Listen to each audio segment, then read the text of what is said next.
What's on, ladies and gentlemen? My name's Ross, I like games, and today we've got some tasty One Piece TCG news, and I am very, very, very happy indeed. So, let's start off with what's pretty big, the second booster pack, Paramount War. We now have a confirmed release date of November the 4th, which is, remember, slightly later than we were actually expecting. Which is, you know, a little bit sad, but it's what, like 1 week? I think we're probably going to be okay, ladies and gentlemen. I think we're probably going to survive.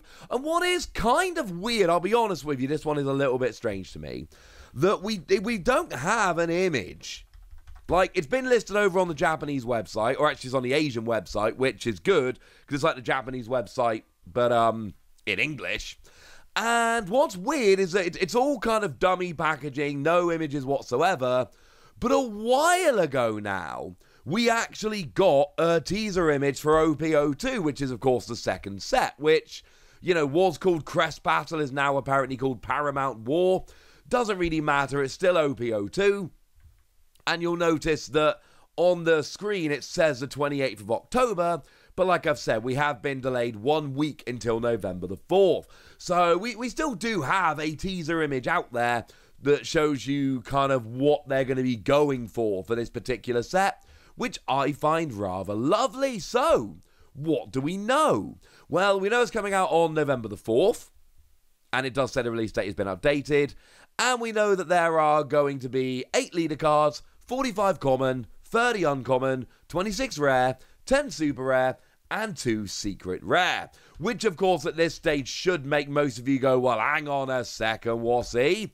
How does that compare to Romance Dawn?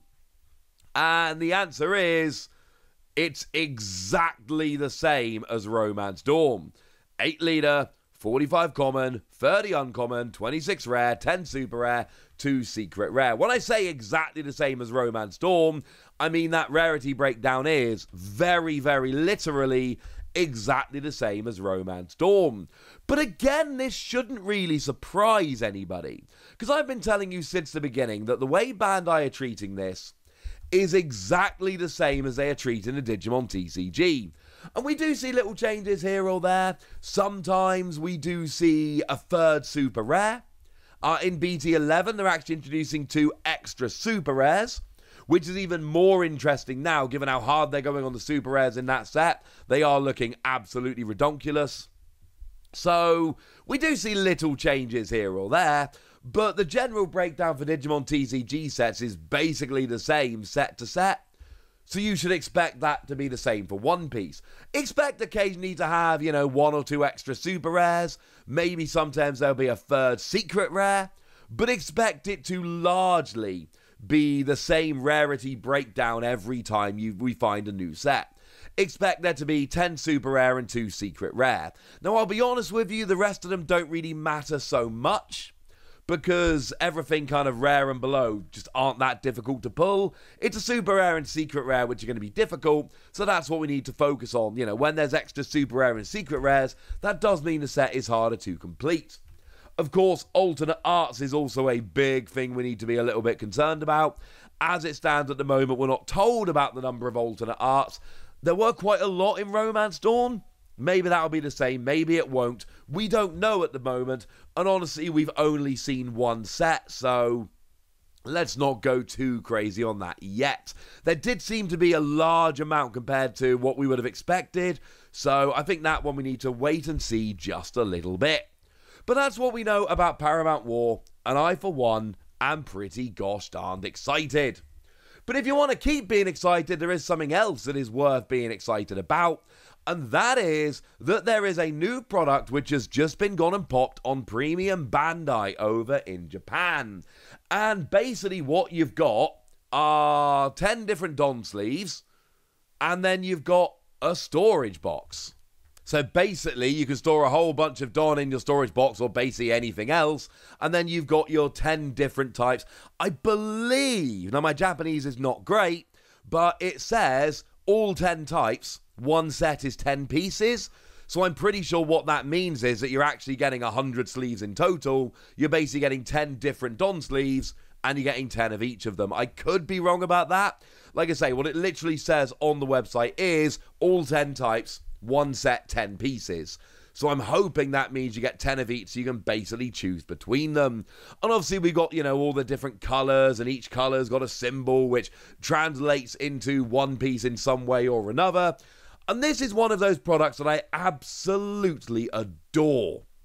Because basically it is the very definition of inessential. You don't need this. Nobody needs this. It is fancy sleeves and a fancy storage box. It could not be much less essential.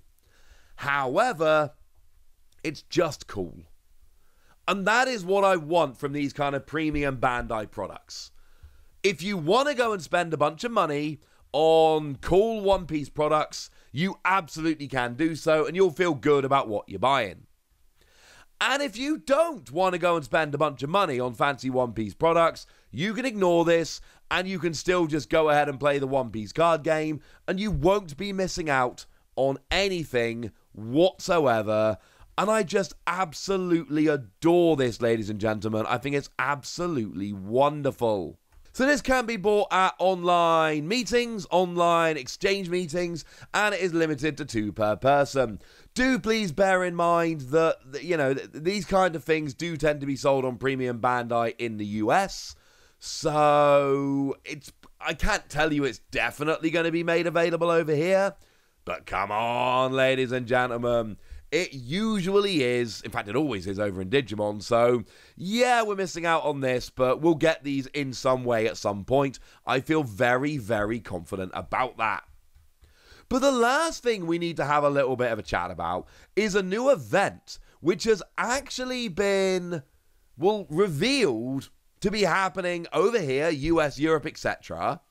And it's competitive One Piece events that are called Deck Limited Battles, and are being held between the 29th of October and the 12th of November. Now, if you guys are paying attention, you may have realised at this stage, hang on a second, that's before the release of Romance Dawn. Romance Dawn is winter, and although we've not been given an official release date yet, we still don't actually have the official release date of Romance Dawn. It's still listed as winter on the website. From everything we've heard, it's going to be December. So if we've got these tournaments that are happening, end of October to the middle of November, they aren't using Romance Dawn, and no, they're not. Battle your own deck with your super pre-release deck, and be prepared for the upcoming event. One Piece card game limited deck battle will take place online. Compete with your super pre-release deck to earn your prizes. So basically, we've got online events happening with super pre-release decks. Now, it does say very clearly you must play a minimum of 3 rounds to get prizes. This is honestly pretty standard because they do this in Digimon. It's because they generally put pretty cool participation prizes, but they want people to actually play. So what they do is they make it so you've got to play a few rounds until you can actually get your prizes, to stop people signing up just for the prizes and not actually playing, and basically, losing out. That would be, people who couldn't play would be sad if they couldn't sign up because it was full, but then other people would just go in and get the prizes not actually playing. Now, it does say quite simply that you've got to have a super pre-release deck, and it lists the 4 that are available.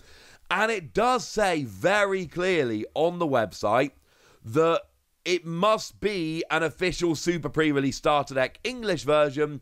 You will be disqualified from the event, ineligible for a refund, and subject to further disciplinary action. So make sure you've got an official super pre-release deck. Now, it does say that the application must be done through our tournament management system, Bandai TCG+.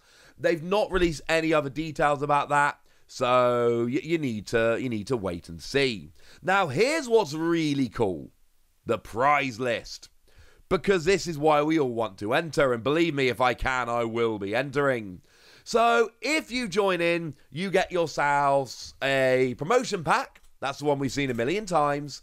A storage box, which, again, hasn't been shown off. I am assuming This is the same one that you could get by ordering all of the starter decks off of Amazon Japan. I don't know that for certain, but this is what they did in Digimon.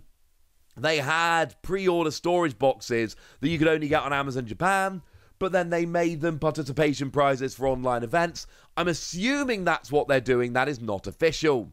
And a set of Don sleeves. That's cool for participation. Top 32, you get 4 more promotion packs, another set of Don sleeves and another storage box.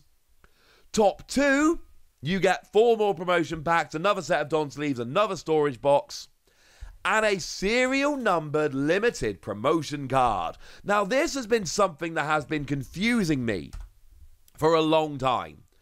And that is that we've had these Monkey D. Luffy numbered cards that were shown off over in Japan initially as a 300 and then as 500. And we did not know how we were getting them. I assumed they were going to be the super pre-release alternate arts, because this is the alternate art of the starter deck Luffy. That seemed to me a very sensible prediction. Turned out not to be true. We know that's not true anymore. So, how are we ever going to get them? Get top 2 in these tournaments. Oh, and then top prize, you get a serial numbered limited promo card, 4 promo packs, another Don sleeve, another story. They're just throwing them at you. But you also get an official card sleeve. Randomly one type. What's weird is they're not showing any of these prizes other than the promo pack over on the website, but we've already seen the sleeves. Like, the sleeves aren't a surprise at this stage. We've literally seen the sleeves, so I'm not entirely sure why they're hiding them from us. Seems a little bit weird to me, honestly, but it doesn't really matter. We're going to see them, and that's what really matters. So yeah, these tournaments are happening. They seem cool. This is where you get the serial numbered promo. I am slightly nervous, I'm going to be honest with you. I am slightly nervous that you're going to be getting the serial numbered promo card, like the super rare promo, at an online tournament. And we all know that online tournaments are awkward, I think is fair to say, because there is a possibility that people could be a little bit naughty. So please be super careful with that. I mean, the alternative is just not holding these events. So I still think this is the best way around. But yeah, I am slightly nervous about that. I'm sure it will be fine. For me, I think I'm going to enter my super pre-release deck. And there's no deck building involved. You just pick one of the decks. I mean, the awkward thing could be that by the time we get to this tournament, it could be very well known which of these are actually the best decks. And you're not going to be able to actually get them by that point because the super pre-release is going to be over. So there might be a situation where we all know that the best deck is the green deck, but either you've got the green deck or you haven't, and now it's too late to actually go and get one. And that could be a little bit awkward, but I don't know. I'm sure it's going to be fine. For me, I'm just happy that they're running these events, and sure, they're only for starter decks and it's online and blah, blah, blah. I don't really care, honestly, because we're having some official online tournaments, and that makes me very, very, very happy indeed. All right, so that's how excited I am, ladies and gentlemen, but I want to know how excited you are. So let me know what you think about the new set, about this premium Bandai stuff, and about these online tournaments in the comment section. Go nuts! Be nice! And then make sure you like this video, subscribe to this channel, follow me on Twitter at @TheWasi. That's where we talk One Piece and a bunch of other card games. And please do consider checking out patreon.com/PTCG Radio, where you can support the channel, get some bonus podcasts, join a Discord, all kinds of fun things. But by far the most important thing, as always, look after yourselves till next time, would ya? Thank you very much for watching. My name's Ross, and you've been watching Wasi Plays.